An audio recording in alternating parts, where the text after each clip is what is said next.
Welcome. Once again, this is the Right Path to Retirement podcast. Financial advisor Jimmy Lin, he's the president, founder of Right Path Wealth Management.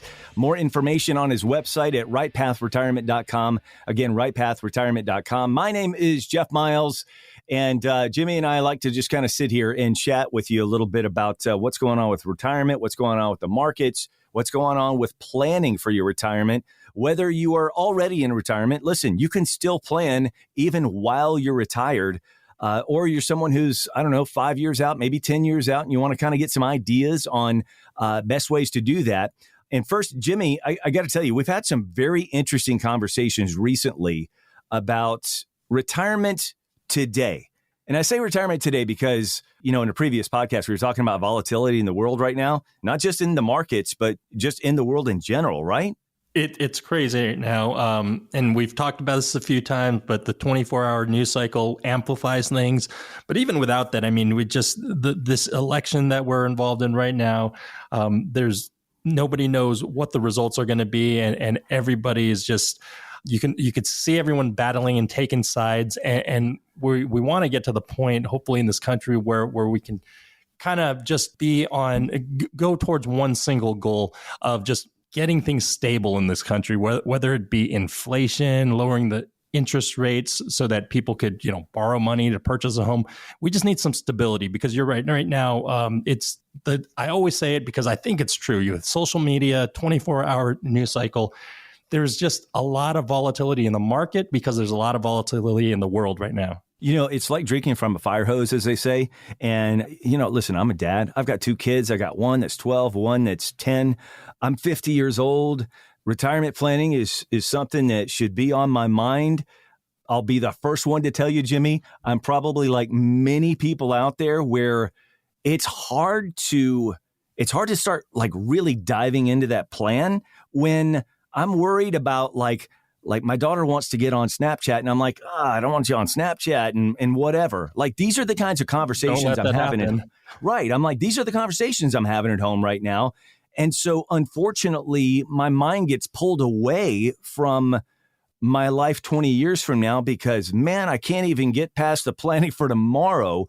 And it's very interesting. So recently, Morningstar's Christine Benz was talking about, as people are setting up retirements, and this was a survey that was done by Edward Jones that says that is your date of retirement, like how old you're going to be when you're planning for your retirement, is that realistic? It says 40% of us actually end up retiring before that planned date. So if we were to say that's plan A, do people even have a plan B?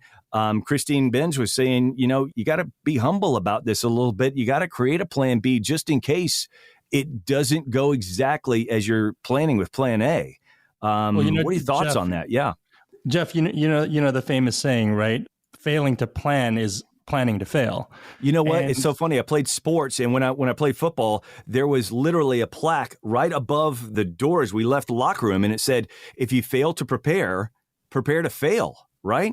100% accurate. And what more important thing you should plan for than retirement, right? That seems like the journey that we're all on. We go to school, we get a job. Some of us have families, but we kind of go through that life process. But at the end of this process for everyone is that goal of retirement. And Sure. So I think that should be the number one thing that you plan for. And I believe that you should have a plan A. I believe you should have a backup plan, a plan B. And then I believe you should even have a backup plan for your backup plan because you want to be prepared for every scenario that can happen in this crazy world that we're in. No one could have predicted a global pandemic. Hopefully that never happens again. But something else will inevitably come up on our radar. And so you have to be prepared for every situation. It's good to plan for a certain end date for retirement, but as the article says, oftentimes, and sadly, I'll say that I've had many, many situations recently where people will come in and they got laid off, or there was downsizing, offices closed, and that's the most difficult part I'm finding. Is the reality is there is a little bit of ageism in the workplace. So we have highly qualified people that are sitting in front of me, many of my clients who are qualified to run some of these departments or organizations, and they're not even getting interviews. So when they originally sit down with me and they're saying, you know what, I'll work till I'm 67, maybe even 70.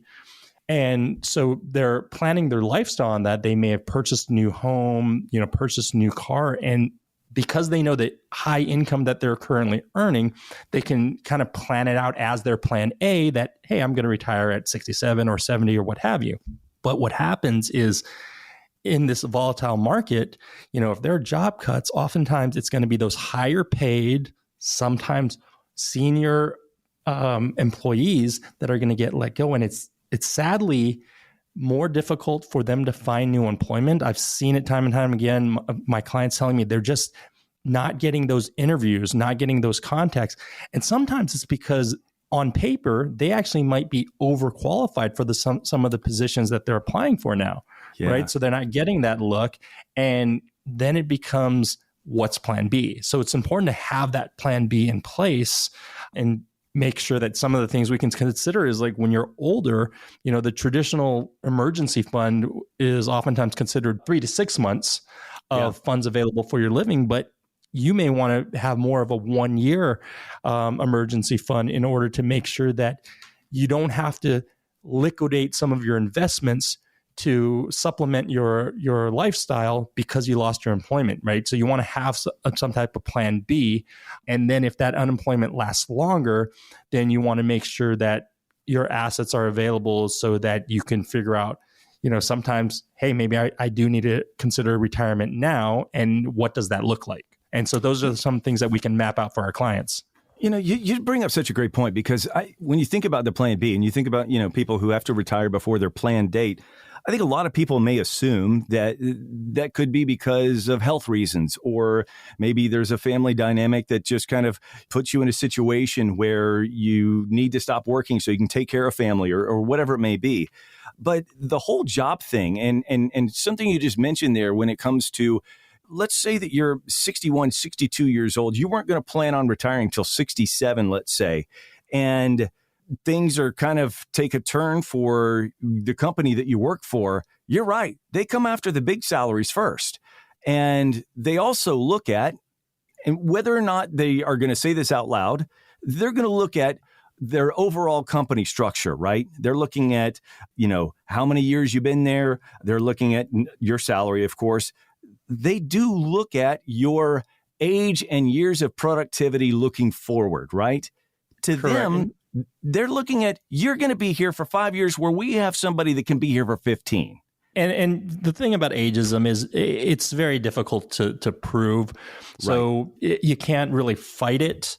And so sadly, all of the other things that you had mentioned are also very common with regards to health or having to take care of a loved one. Sadly for me, because I do so many consultations, I've seen it all. And actually very recently, I have people that are just coming off some type of medical situation where they're just trying to get back to work, but it's difficult, with the surgeries that they've had, that they're not able to work full days. We had very highly qualified people in different industries that have lost their jobs and they were planning to retire, say 5-6 years from now, but now they're looking to try to find a job, but also trying to pay their bills in the interim. So there's a lot of different reasons why people are losing their jobs or having to retire early. But bottom line is you have to be prepared for whatever that situation is. And I think that it's critical when you're a few years from retirement to look at every scenario and be able to map out, it's almost one of those flow charts, right? Where you say, if this, then what? You need to know how you're going to react to every situation, because the hardest thing to do is when something unexpected happens and you may have to make rash decisions because you're working under a position of stress and anxiety instead of clarity. So if you're in a position right now where you have a good job, you're healthy, and you plan on working for that 5 or 6 years, your mind is probably clear right now. You're able to make rational decisions. This is the time to create a plan. You don't want to have to react, because then you do things that are going to cost you even more than your job. It's going to cost you your finances and eventually your lifestyle. So hypothetically speaking, when it comes to creating this plan B? What are some of the factors or what are some of the options that you put into that plan B that aren't necessarily part of plan A? And I'm going to throw some wild ones at you. I mean, is a part-time job included in plan B as a possibility? Is the idea that you may have to reduce your expenses on a monthly basis, of course, and the way in which you go about reducing those expenses, like, you may come in and you're talking to Jimmy about, hey, everything's great right now, planning on 67. I'm 62 right now. And things are good. I'm making a really nice salary. We've got a nice house. We've got, a couple of cars. We got a boat. Well, does plan B say maybe we're going to have to do without the boat? I mean, plan B has all of the above of what you mentioned, right? So when you're talking about you're currently employed and what if I lose my job for whatever reason, things like, I think number one, as we discussed before, having a larger emergency fund. So instead of that 3 to 6 month target, maybe look for having 1 year of expenses in some type of emergency fund. Things like reducing your expenses, right? If you're able to pay off a car, possibly if you're making more money right now and you're close to paying off a mortgage, that could be a possibility. Talking about a part-time job, developing a skill set that's around what you're currently doing that you could transition to if something like that happened. Creating an income stream, that's something where, right now, while you're working, while you're making good income and you're able to cover your expenses, you can actually set aside money, and that money that you set aside will grow over time. But if an emergency happens, you can actually turn that money into a lifetime income stream. So it's not something that you have to do because it can still grow in value. But if there's something like losing a job or having to take care of a loved one happens and you can no longer bring in the income that you're used to, you can have your income replaced through an income stream that you set up years in advance. Because the longer you have for that bucket of money to grow, the larger that income stream will be when you have to turn it on. So those are different ways that you can address being able to weather the storm of losing your job or having to retire early. When it comes to the world of finances, and I'm kind of old school in the sense that my grandparents did a lot of the child rearing with me when I was growing up. One of the things that my grandfather was always very, very, very big on was don't talk to anybody about your money. Don't talk to anybody about your finances. Not that you wouldn't want to talk to a financial advisor, but when it comes to that conversation, Jimmy, with you, I got to encourage people to be honest with all of the different factors that are going on. And the reason I bring that up is because, you're talking about this plan B and even a plan C in case you need it. But it is, you're talking about having expenses for a year. Well, if I have my 6 months, let's say, but I'm also thinking about a Maserati, and I'm just throwing this out there as a hypothetical, right? I need to tell you that I'm thinking about the Maserati. I don't need to say, oh, well, I got everything taken care of. Jimmy's got my assets under control. And then all of a sudden I pop in one day, I've got a Maserati that you didn't know about. And I also just lost my job. You might have kind of like helped with that different planning stage before I bought the Maserati in order to make sure that I'm good to go in case plan B has to come in. It is important to be honest. And I think the number one thing you really need to look for in an advisor is somebody that you're comfortable sharing this information with. Sure. So if you came into a complimentary consultation with me and we discussed your situation, if there's not a connection there where you feel comfortable sharing some of this information, I would say go interview another advisors as well. So because it's kind of a two-way street. I need to make sure that the person that I'm speaking with is comfortable with me giving them advice, me saying maybe that Maserati is not the best idea and because of these reasons, and coming from a position of caring and making sure I have their best interests at heart. And so I will tell you that surprisingly, with all of my clients and even a lot of our prospects, they will tell me things about their life that they wouldn't tell sometimes they won't tell their own spouse. They wouldn't tell their kids, but they're sharing with me. And this emotional information about how they feel about their retirement, the concerns they have, or some of the desires they have about purchasing things or how they view money. They share a lot of these things, oftentimes about family history, health issues. Mm-hmm. You want to have an advisor that is on your side and that you truly believe is on your side.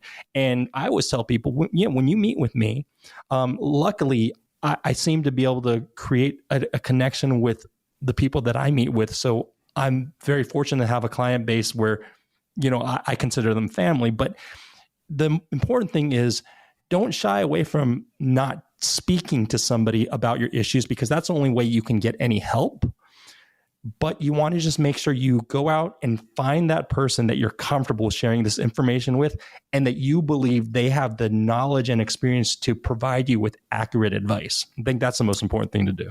One of the things that I think is unfortunate that's that, sometimes people who work in the financial services industry may get kind of a bad rap. They may have the reputation of the industry as a whole can be a little sketchy at times. Some people feel like that, well, you're just trying to take my money so that you can find ways to make the biggest return on fees for yourself, or they may feel like you're just going to tell me what I have to do with my money. You're not even going to give me the option to have any input with that. Is it something you deal with at all when you've got somebody coming in for especially that initial consultation? We do. We have people that are going to come in, with their guard up, skeptical. But when you make that commitment to at least meet with somebody, that allows that advisor to at least show you who they are as a person, their knowledge.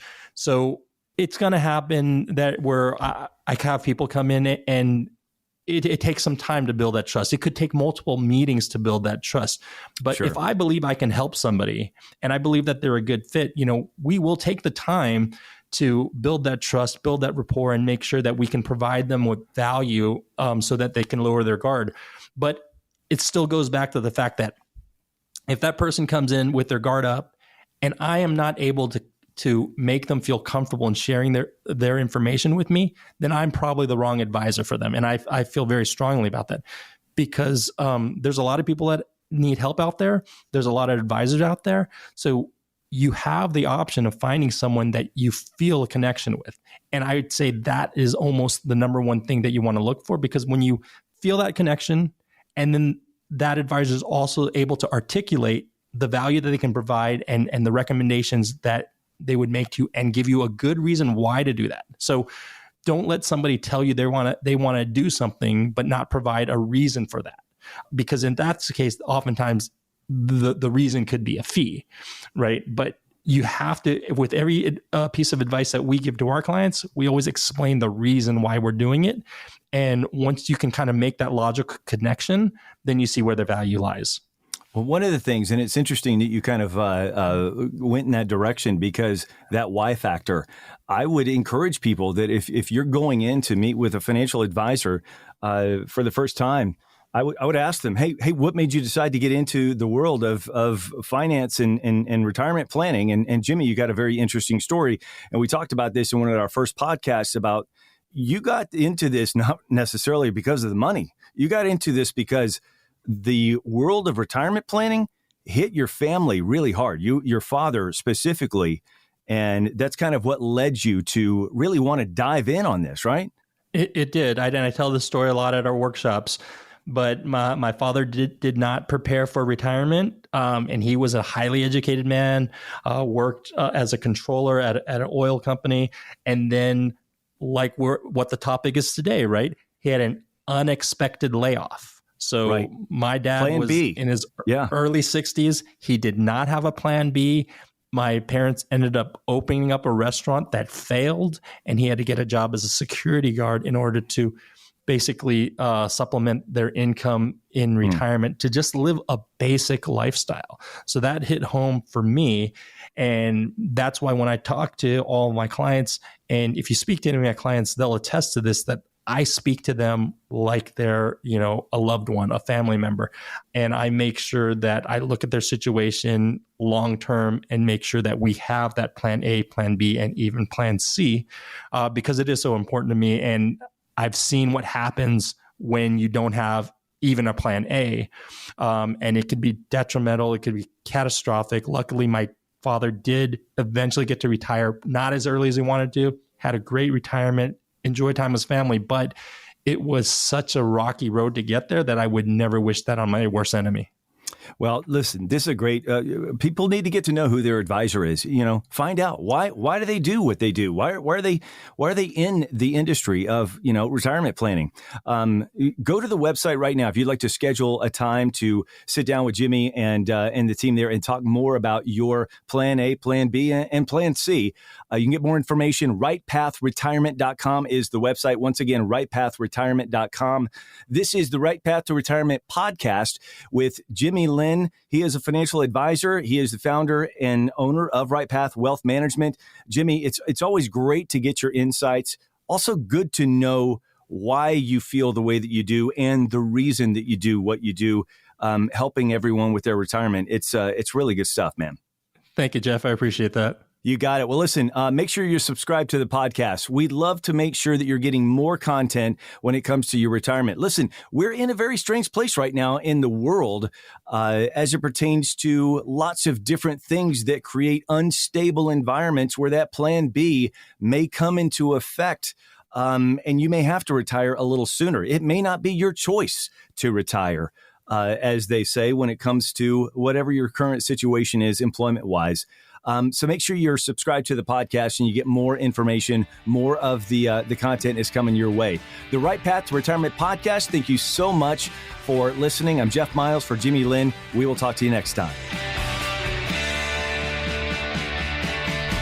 Insurance products are offered through the insurance business Right Path Wealth Management. Right Path Wealth Management is also an investment advisory practice that offers products and services through Impact Partnership Wealth, LLC, IPW, a registered investment advisor. IPW does not offer insurance products. The insurance products offered by Right Path Wealth Management are not subject to investment advisor requirements. Investing involves risk, including the potential loss of principal. Any references to protection, safety, or lifetime income generally refer to fixed insurance products, never securities or investments. Insurance guarantees are backed by the financial strength and claims-paying abilities of the issuing carrier. This podcast is intended for informational purposes only. It is not intended to be used as the sole basis for financial decisions, nor should it be construed as advice designed to meet the particular needs of an individual situation. Right Path Wealth Management is not permitted to offer, and no statement made during this show shall constitute tax or legal advice. Our firm is not affiliated with or endorsed by the U.S. government or any governmental agency. The information and opinions contained herein provided by third parties have been obtained by sources believed to be reliable, but accuracy and completeness cannot be guaranteed by Right Path Wealth Management.